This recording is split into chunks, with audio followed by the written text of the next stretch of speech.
حوصلہ افزائی ہے، ورنہ سرپرستی الحمدللہ حاصل ہے کبار علماء کو۔ اور چونکہ ہمیں یہ ضرورت ہے کہ یہی حضرات آنے والے امت کے وہ منصب افتاء پر فائز ہونے والی یہ جماعت ہوگی، اس لیے ان کے اپنے شباب اور ان کے اپنے اعضاء اور قوا کے مضبوط ہونے کی وجہ سے ان کی اس وقت ہمیں بڑی ضرورت ہے، اور یہی ہمارے بانی اسلامک فقہ اکیڈمی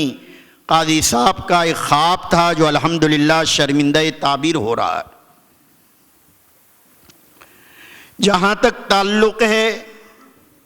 میں نے اپنے خطبہ استقبالیہ میں بڑی تفصیل کے ساتھ عالم اسلام اور عالم اسلام کے علاوہ دیگر جگہوں پر بھی اس طرح کے مجامع اور اکیڈمیاں قائم ہے۔ یہ کوئی ہندوستان کے لیے کوئی نئی چیز نہیں، یہی نہیں بلکہ عہد صحابہ اور زمانہ خیر القرون میں بھی یہ چیز جو ہے تسلسل کے ساتھ رہی۔ استوانہ حنانہ کے پاس مجلس قلادہ روزانہ عشاء کے بعد لگتی تھی، کبار صحابہ اس میں شریک ہوتے۔ حضرت امیر معاویہ رضی اللہ تعالی عنہ جب شام منتقل ہو گئے تو انہیں اس کی یاد ستاتی تھی، جیسا کہ علامہ مقرضی نے بھی اس کو لکھا ہے اور صراحت فرمائی۔ عہد تابعین اور تبع تابعین میں بھی یہی رجحان رہا۔ مدینہ منورہ کے فقہائے سبا کی فقہ اکیڈمی جو فیصلہ کرتی اس کو تسلیم کر لیا جاتا۔ حضرت عبداللہ ابن مبارک رضی اللہ تعالیٰ عنہ کا قول علامہ ابن قیم نے سیر و اعلام النبلاء میں نقل فرمایا کہ فقہائے سبا جو طے فرماتے، قاضی وقت کے لیے اس کے مطابق فیصلہ کرنا لازم ہو جاتا۔ پھر امام ابو حنیفہ رضی اللہ تعالیٰ عنہ کی فقہی مجالس مشہور و متعارف ہے۔ اس سلسلے کی ایک کڑی ہماری یہ اکیڈمی بھی ہے جس کو حضرت قاضی صاحب نے قائم فرمایا۔ حضرت قاضی صاحب کی عنایتیں مجھ پر اور اس جامعہ پر ہمیشہ رہی۔ آپ نے اس زمانے میں جب ماٹلی والا تشریف لائے تھے، یہاں بھی تشریف لے آئے، اور یہاں سے جانے کے بعد جو اس کی مجلس تاسیسی کی بنیاد رکھی، اس میں اس حقیر کو بھی شامل فرمایا اور فرمایا کہ 100 قواعد جدہ سے آئے ہیں، ان میں سے 10 قاعدے کی تشریح تجھے سپرد کرتا ہوں۔ پھر ایک ملاقات پر فرمایا کہ میں نے جن 10 علماء پر اس کو تقسیم کیا تھا ان میں سب سے پہلے آپ کی یہ تشریح ہمیں پہنچی ہے، یہ آپ کی حوصلہ افزائی ہے۔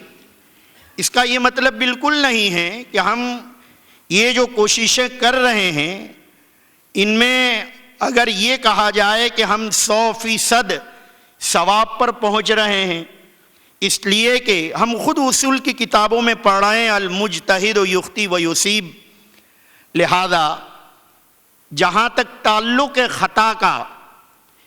اس کا جو ضابطۂ عمل اور پورے جو اصول اور ضوابط اور طریقہ کار جو کئی مجلسوں میں ہمارے سامنے آیا، اس سے ہم اس نتیجے پر پہنچتے ہیں کہ خطا کم سے کم رہ جاتی ہے۔ اس لیے بار بار ضرورت ہے، الحمدللہ ایسے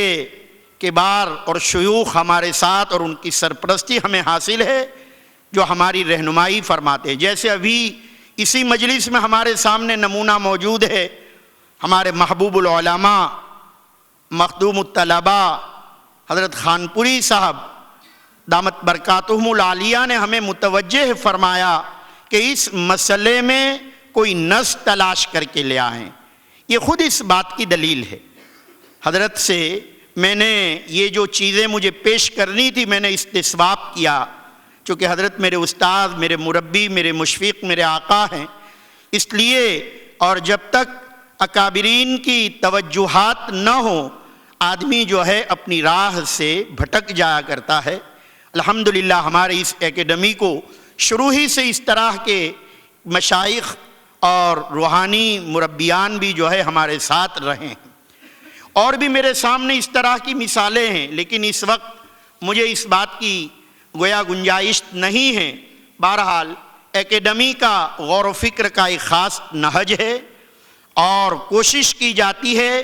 کہ نئے مسائل میں جو پیچیدگیاں ہو گئی ہیں ان کے حل کی کوشش کی جائے۔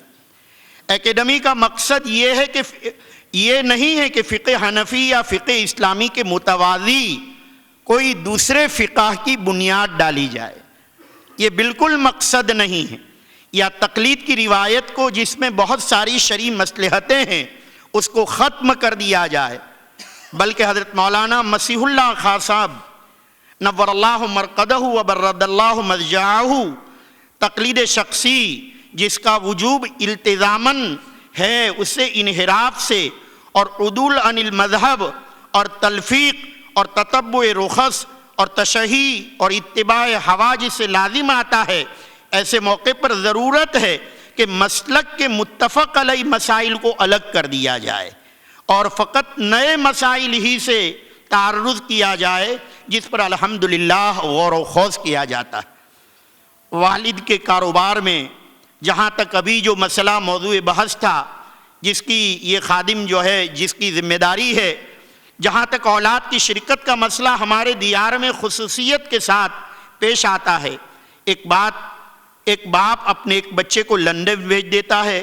اس کی لندن کی کمائی الگ شمار ہوتی ہے، ایک بیٹا محنت کر کے باپ کی خدمت کرتا ہے، اس کا کچھ نہیں ہوتا، باپ کے مرنے کے بعد ہندوستان کے ترکے میں سب شریک ہو جاتے ہیں۔ اس صورت میں ہمیں غور کرنا چاہیے، شرکت عنان، شرکت مفوضہ وغیرہ کو بھی ملحوظ رکھنا ہے۔ آپ حضرات نے اپنی آراء کا اظہار فرمایا،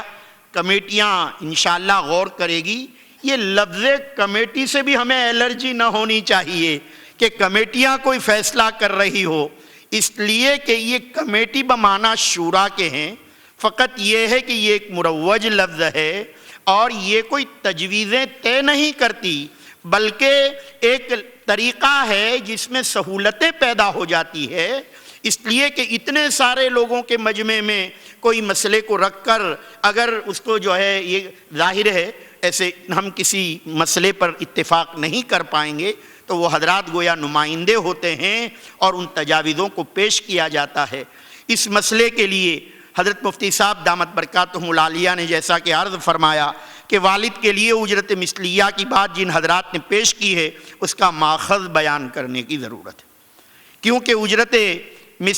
اجرت مثلیہ کا استحقاق معاملہ مثل اجارہ و شرکت وغیرہ کی صورت میں ہوتا ہے،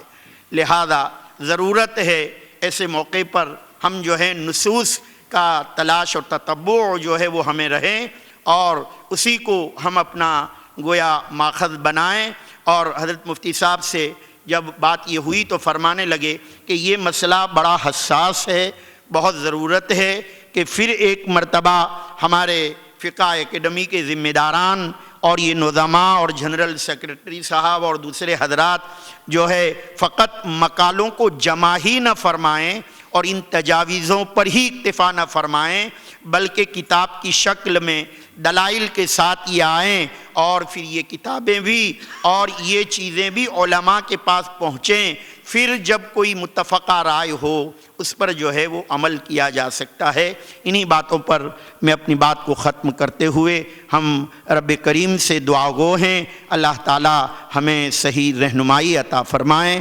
فجزاکم اللہ خیرا۔